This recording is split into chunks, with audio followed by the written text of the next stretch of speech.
anak petani sudah banyak melahirkan jenderal, pengusaha, pejabat, tapi belum tentu anak pejabat, anak jenderal, anak Mau jadi pengusaha mau jadi petani.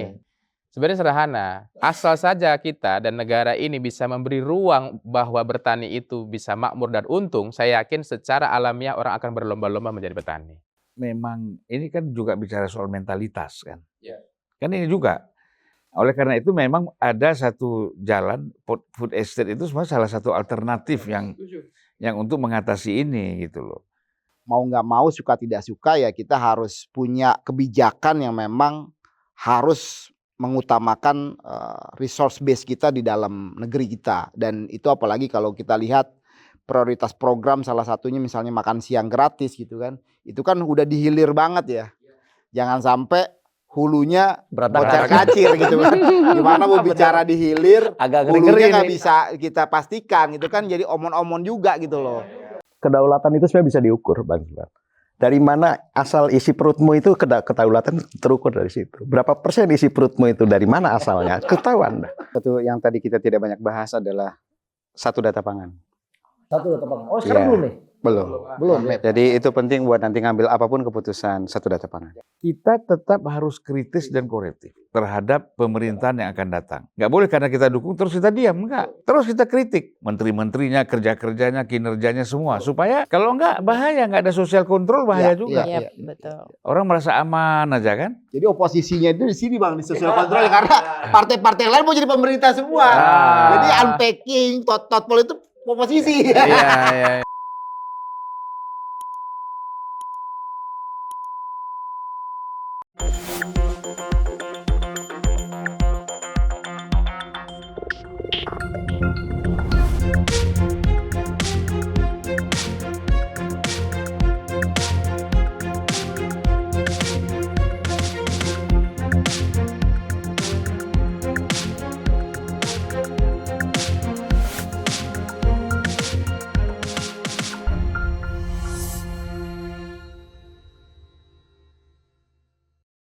Nah ini kita agak berat nih ngomongin beras ya kan. Sebenarnya kan memang ada kebijakan Pak Harto dulu ya. Memang jadi monokultur lah. Maksudnya itu ya betul Pak Fran ya. Kita itu kan dulu tuh ada orang yang makan sagu ya. Terus ada yang makan jagung. Nah sebenarnya diversifikasi pangan ini sebenarnya salah satu kunci juga nih. Betul nggak Pak Fran ya? Betul. Ini kita cerita nih biar agak-agak beda dikit nih ya. Jangan terus ngomongin beras. Sebenarnya kan di kota ini orang banyak sih orang setiap hari makan nasi gitu. Nah, coba kan ini Ketua Bandung Momen Pener nih. Cerita ya, apa bener ya pengusaha semua orang itu konsumsi beras ya, terutama di perkotaan ya Bu ya, Bu Mel. Itu selalu berdasarkan basisnya basis nasi gitu ya. Apalagi kalau dia lebih di kota-kota yang urban kan, di daerah urban kan harusnya dia bisa punya pilihan untuk asupan gizi. Tapi begini Bung Siro, itu kan persentasenya kecil sekali. Nah maksud saya pengen tahu ini Bang, pengen tahu secara kultur ya. Misalnya kan pengalaman nih teman-teman, ngaruh nggak sih? Misalnya perilaku kayak begitu, terus masalahnya diteruskan ke anaknya atau di keluarganya gitu, atau cuman ya kata Bang Zulfan tadi, cuman segelintir aja gitu. Mungkin pengalaman Bu Mel. Aku setuju seperti yang Bang Zul tadi bilang sih, memang segelintir. Tapi kalau di kota besar mungkin ada yang berbeda karena mungkin beberapa orang-orang mempunyai tingkat ekonomi yang lebih tinggi. Jadi mereka bisa membeli options lain. Iya, tapi balik lagi, tetap aja negara kita tetap balik-balik lagi ke nasi lagi sih Mas Iro. Lebih umum tetap nasi ya? Iya. Artinya nggak efektif tetap lagi gitu kan? Ini memang kayaknya RN ini harus ngurusin beras juga ini kayaknya. Tapi setahu saya memang ya itu tadi mungkin kesalahan ada monokultur ya. Tapi setahu saya di teman Badan Pangan mereka punya program namanya B2SA. Makanan berimbang, bergizi, kemudian sehat dan aman gitu. Jadi mereka mulai membuat lagi program agar daerah-daerah itu juga menonjolkan makanan-makanan lokal untuk mengganti beras. Tapi ya kita tahu ini kan baru launching juga 1 tahun, pasti butuh proses. Bedanya sama 415 Sempurna apa sih itu? Kenapa? Pak Dirut, kayaknya kan kita pernah undang Pak Arief juga tuh ke Repnas dengan Pak Angga. Ya. Itu bedanya apa dengan 415 Sempurna? Kayaknya sama-sama aja P2SA itu. Kalau 415 Sempurna kan fokusnya kan tetap nasi. Oh, tapi ada lauk. Kalau ini kan berbeda. Iya. Nasi diganti dengan makanan-makanan lokal seperti sagu, jagung, dan lain-lain. Pak Dea Simprong berfokus pada itu kan? Artinya yang tadi Bu Melisa bilang masih sedikit, dengan Bang Zulfan, ini lagi di campaign, Bang. Betul. Jadi baru start, Bang. Wajar aja orang masih pengen nasi terus Betul. sekarang. Ada lah langkah itu ya. Ada lah. Siap. Betul. Libatkan Repnas juga sama teman-teman gitu loh, Pak Dirut. Biar kita bisa Saya ambil kampanye. contoh satu ya. Kalau tadi yang apa Mas Agung bilang soal kita, apakah namanya revitalisasi ya, gitu. Kalau revolusi terlalu jauh. Paling tidak kan revitalisasi sistem orang segala macam itu kan, itu kan akan terjadi. Saya ambil contoh begini. Iran itu diembargo oleh semua negara itu dari tahun 80 sampai tahun sekarang. Mungkin sampai 10 tahun lagi masih diembargo, ya kan gitu. Dan mereka itu kan selama sebelumnya tahun 80 pada masa Shah Iran kan negara kaya. Minyak, gas semuanya mereka punya, kaya sekali. 5 kali lipat dari Indonesia kekayaannya. Nah, sehingga ketergantungan mereka kepada pangan dari luar, impor itu besar sekali. Gandum, segala macam, ternak, ayam, semua ketergantungan. Rakyatnya merasa hidup enak gitu. Pemerintah juga udah mainkan. Kayak kita dulu zaman kita, masa kita awal Orde Baru, ya kan? Surplus minyak segala macam. Sehingga kita nggak mikir yang lain. Nah, tapi sekarang dia itu surplus gandum segala macam, ayam, sapi segala macam, tidak ada impor, nggak bisa impor, orang diembargo, kena sanksi. Apa yang dia lakukan? Semua lahan yang produktif dan tidak produktif itu dimanfaatkan. Kalau kita jalan misalnya dari Teheran ke Isfahan itu jaraknya mungkin 4-5 jam, kalau kita naik mobil bisa 6 jam. Itu tadinya tanah garam, Pak. Tanah garam kan nggak bisa ditanam apa-apa. Tapi karena lahan mereka sempit, tanah garam itu dia olah lah pokoknya sampai bisa tanam gandum. Jadi itu pinggir jalan sepanjang tol itu gandum. Artinya kan tadi kembali lagi kemauan kan, keseriusan. Masa kita harus diembargo atau kena sanksi lagi? Supaya kita ini bisa bangun. Kan nggak perlu sebenarnya. Nggak ada yang berani Kesadaran. embargo Indonesia. Nggak ada yang berani. Mesir juga Bang, bawang putih Bang udah tumbuh di Mesir Bang. Oh bukan tumbuh lagi. Saya ke Mesir 2018. Bawang putih terbuang-buang. Saya masuk satu masjid, bawang putih itu berton-ton nggak ada yang ngambil. Dibuang aja gitu. Karena udah surplusnya luar biasa. Nah kita tapi nggak impor bawang putih dari Mesir kan. Jauh kali Bang dia Bang. Kejauhan ongkosnya. Kalau gratis. Mungkin sama pasca panennya. Hah? Pasca panennya juga tuh sama. Mungkin. Iya. Nah itulah jadi memang kembali lagi kemauan politik, kebijakan politik, dan ini harus oleh seorang pemimpin yang betul-betul concern ya, gitu. Nah ini kalau kita lihat kan sebenarnya kita 25 tahun ya Pak. Reformasi Ya, 25 tahun. 25 tahun. 25 tahun. Konsentrasi kita kan lebih banyak terjebak dalam persoalan-persoalan politik. Politik. Ya, sehingga kita lupa ini. Politik, ideologi, agama, itu Ya, terus. Itu terus. Jadi terjadi ada konflik horizontal dan vertikal di negara kita. Justru itu kita menginginkan.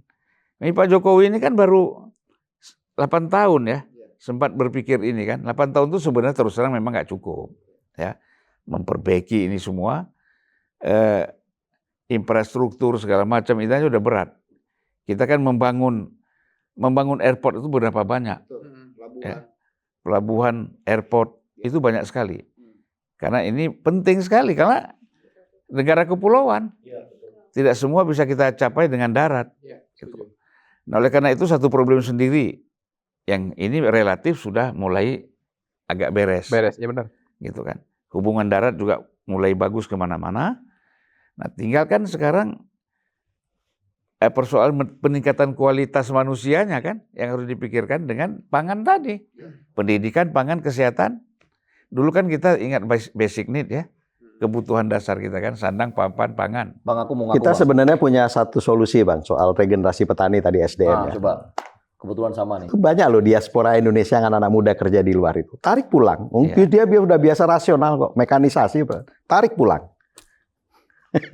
Tapi persoalannya begini. Didesain ulang sama petani. Bisa nggak kita menggaji mereka sesuai dengan Itu yang memang menjadi tantangan. Tetapi by skill, by kesiapan dia sudah lebih siap. Oh iya Pak, saya ketemu misalnya di Hamburg ya, di perusahaan-perusahaan Airbus. Saya ketemu dengan mereka itu anak-anak Indonesia yang mereka sekolah di Ceko, dulu Jerman Timur ya. Sekarang sudah jadi masuk ke semua Jerman kan. Ketika saya tanya, kenapa kamu nggak pulang? Iya Pak, kita udah coba. Kita nggak usah digaji sebesar yang kita terima di sini juga nggak apa-apa sebagai teknisi. Tetapi persoalannya penghargaan tuh nggak ada Pak. Udah benar di luar udah. Kalau menurut saya udah benar Nggak di ada luar. penghargaan.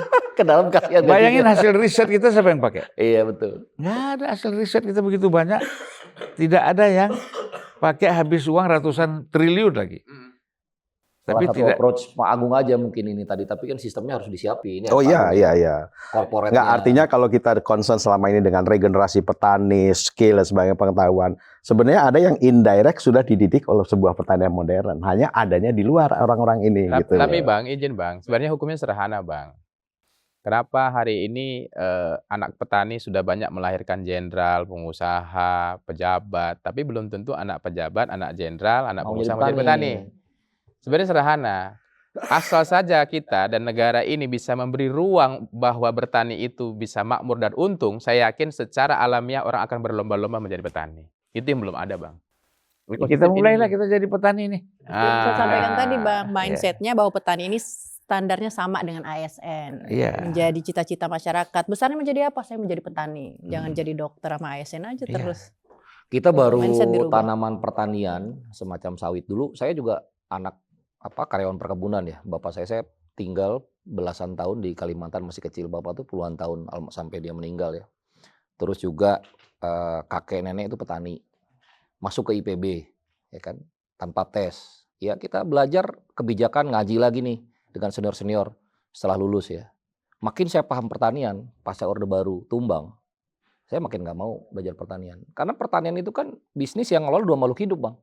Kita ngelola petaninya, kita ngelola tanamannya atau hewannya gitu kan. Kayak Bu Melisa ini ternak ikannya, lelenya gitu. Dua ini variabel ini kalau keganggu, yang satu keganggu iklim, satu lagi juga kan ada mudi, ada apa segala macam lah. Ini repot gitu. Jadi ya kalau Pak Hadi tadi punya ide seperti itu, saya kira kuncinya di sana Bang. Kalau mungkin yang dibandingkan dengan Jepang mungkin kita nggak kalah pinter ya Pak Agung. Tapi kalau orang sana kan rasional ya, gua nanam beras ya kan, beras gue dihargai mahal, terus nggak ada import gitu. Jepang bisa, kenapa kita nggak bisa gitu? Jadi menyambung nih Bang, dikit Bang ya. Kenapa saya bilang ini ruangnya belum sehat. Disampaikan Pak Frans tadi tentang ekosistem makmur. Saya ini pelaku Bang. Saya penyalur Kurtani dengan kerjasama sama BNI. Indah sekali semuanya. Cerita ya kan. Facebook cerita. Contoh nih Bang ya, misalkan kita buat konten.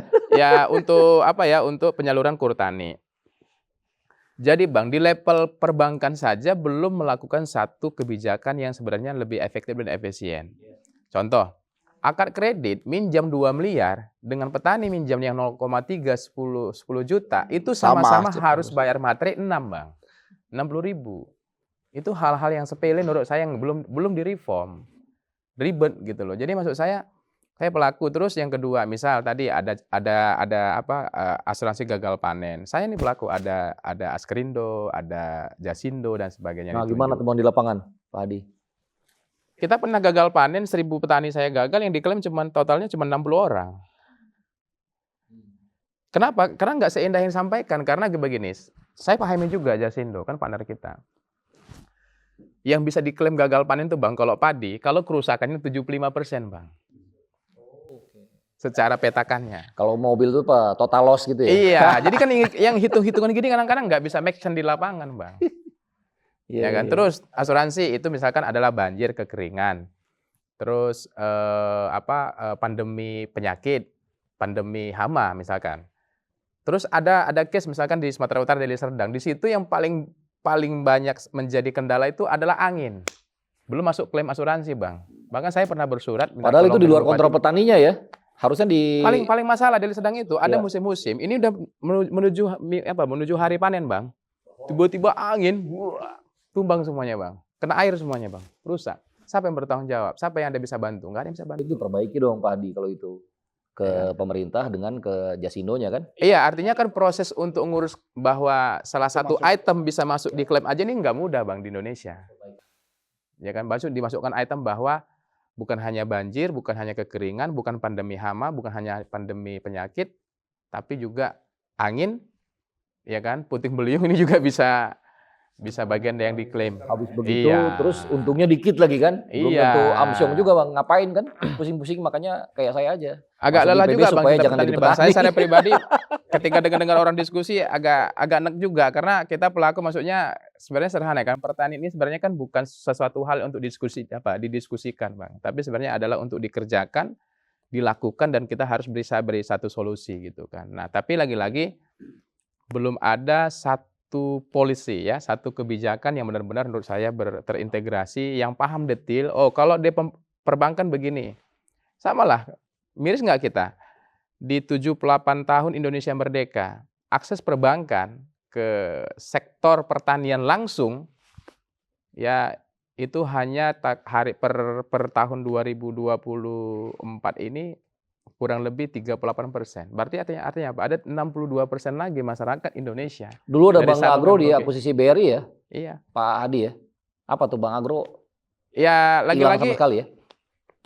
belum lah. Belum ada ininya ya. Belum lah. Ya kalau memang jadi maksud saya gini Bang, ya saya mau sampaikan saya berharap besar nih dengan Pak Ketum Repnas yang juga bagian dari bagian tim pemenangan Pak Presiden baru hari ini, begitu juga Pak Prabowo, benar-benar keberpihakan dan fokus mandatori Presiden ini benar-benar pimpin langsung pertanian ini. Kalau nggak bisa.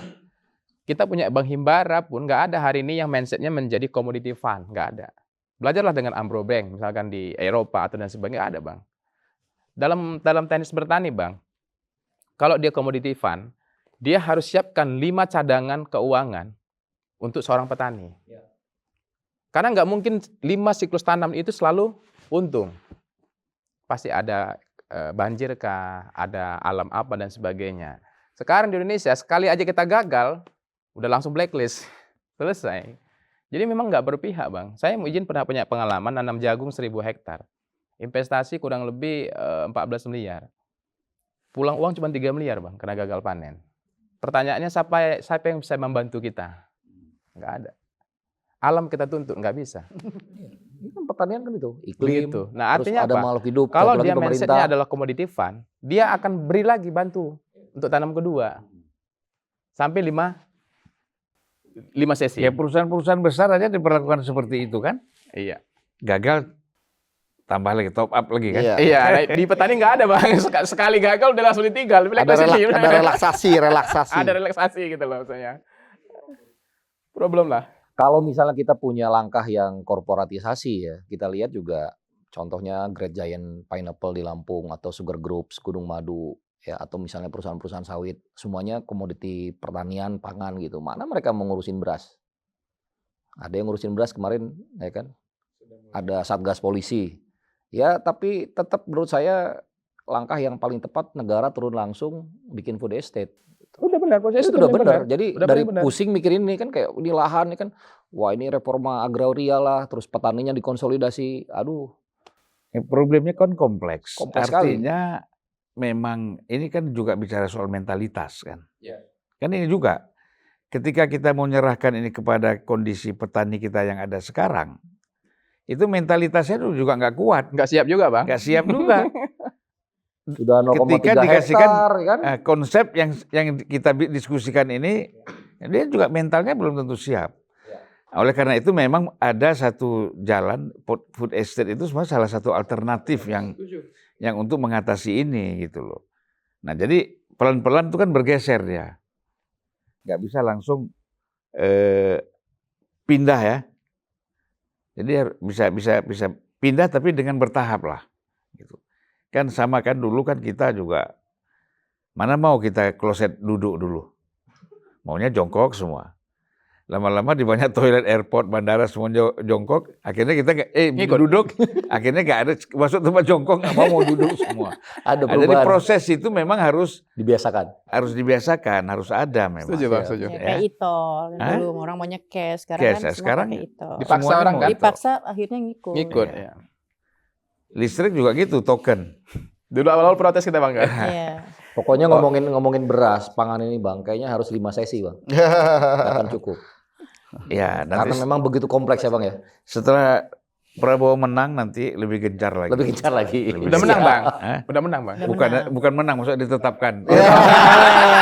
Sekarang kan sudah menang tapi belum ditetapkan.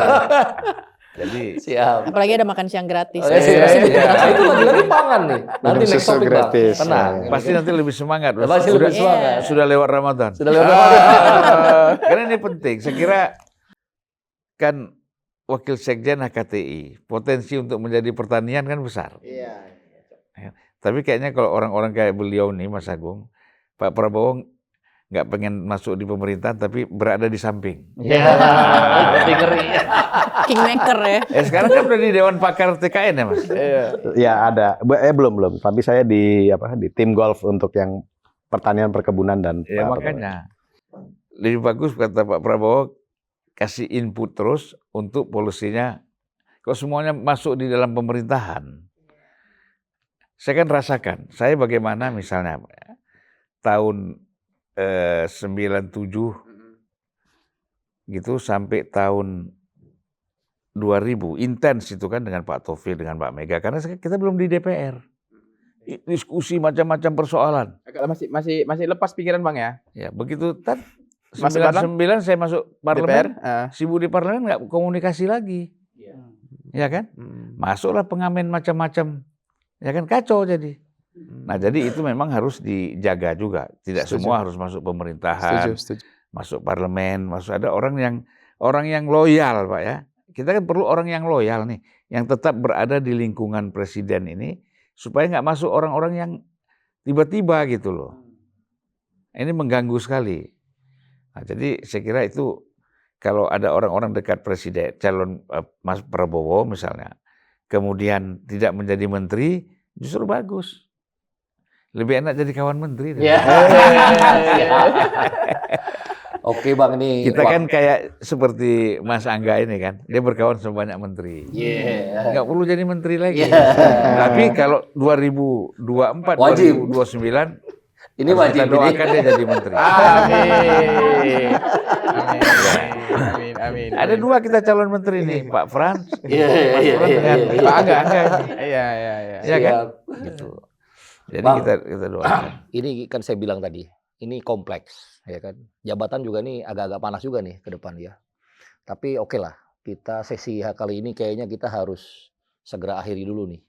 Tapi sebelum tutup, saya ingin last word ya dari teman-teman, satu kalimat kira-kira harapan untuk pemerintahan ke depan, terutama dalam soal pangan pertanian, dimulai dari Pak Wasekjen HKTI ini, Mas Agung Suryanto. Kalau saya simpel aja lah, nggak ada kedaulatan itu sebenarnya bisa diukur, Bang. Dari mana asal isi perutmu itu, kedaulatan terukur dari situ. Berapa persen isi perutmu itu, dari mana asalnya, ketahuan. Nah, saya kira begitu kita bicara kedaulatan, porsi terbesar suplai pangan yang memang harus dari kita sendiri. Gitu. Saya kira itu. Pangan. Bisa diukur kok kedaulatan itu. Siap. Makasih. Dalam sekali. Bu Melisa. Kalau dari saya ya mungkin kedepannya semoga bisa lebih banyak kerjasama dan support juga antara swasta, pemerintah, dan juga semua stakeholdernya untuk kedepannya bisa lebih maju. Jadi lebih smooth ya, Bu Mel. Lebih smooth ya. Pak Dirut. Saya mungkin satu yang tadi kita tidak banyak bahas adalah satu data pangan. Satu data pangan. Oh sekarang belum nih? Belum. Jadi itu penting buat nanti ngambil apapun keputusan, satu data pangan. Satu data pangan. Ini keyword langsung nih. Ya. Bu Suci?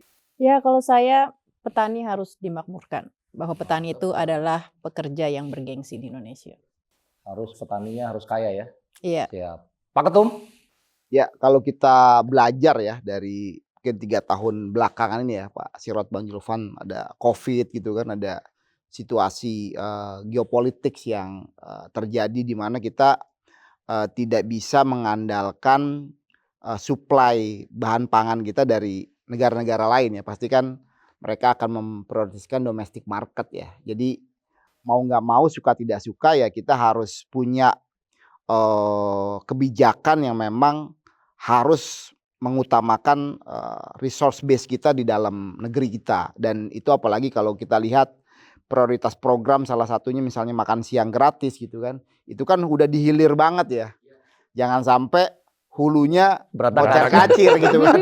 Gimana mau bicara di hilir, Agak hulunya ngeri-ngeri nggak nih. bisa kita pastikan gitu kan, jadi omon-omon juga gitu. Omon juga. Jangan sampai juga ini menjadi bom waktu ya, kita asik berdiskusi soal makan siang gratis, kita lupa suplai bahan bakunya Singdi gitu, dari mana gitu. Jadi ini Yes. harus Sekarang sudah banyak yang siap-siap mau impor sapi, iya. ya kan? Karena bicara susunya berapa banyak tuh, ya.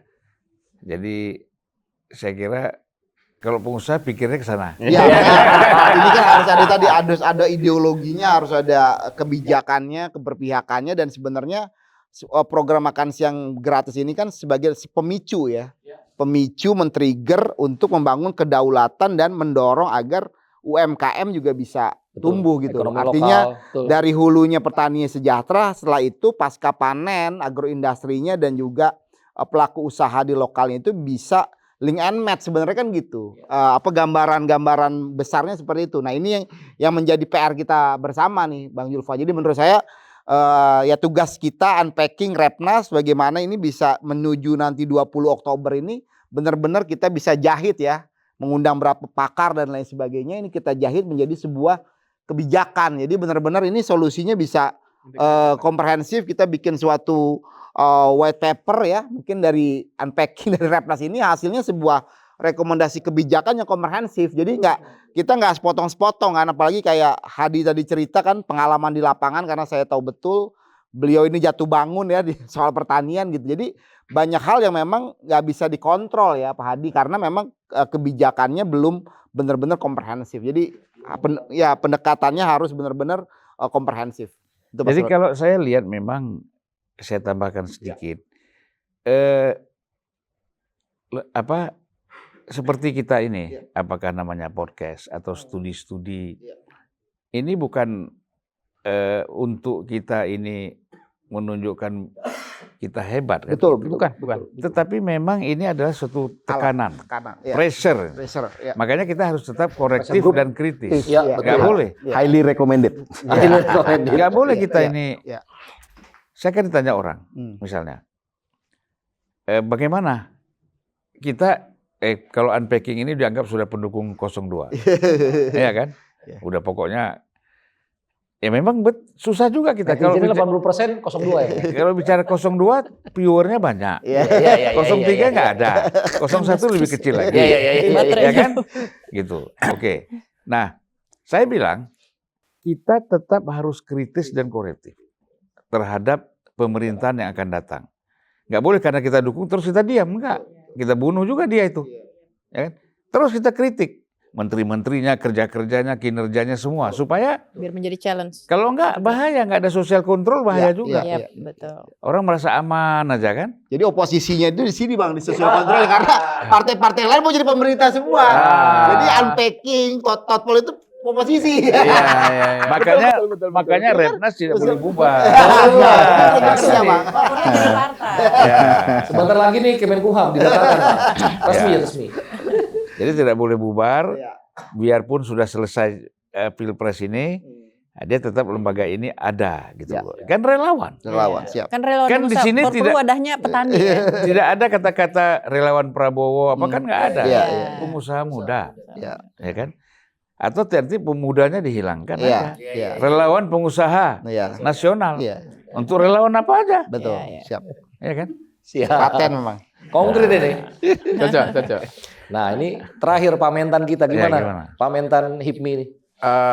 Seperti tadi Pak Angga sudah sampaikan juga tentang pangan, kalau saya melihat kalau krisis kesehatan, ya apakah itu misalkan kemarin misalkan pandemi COVID-19, mungkin bisa kita lakukan penanganan dengan bermasker ataupun dengan kebijakan-kebijakan lainnya.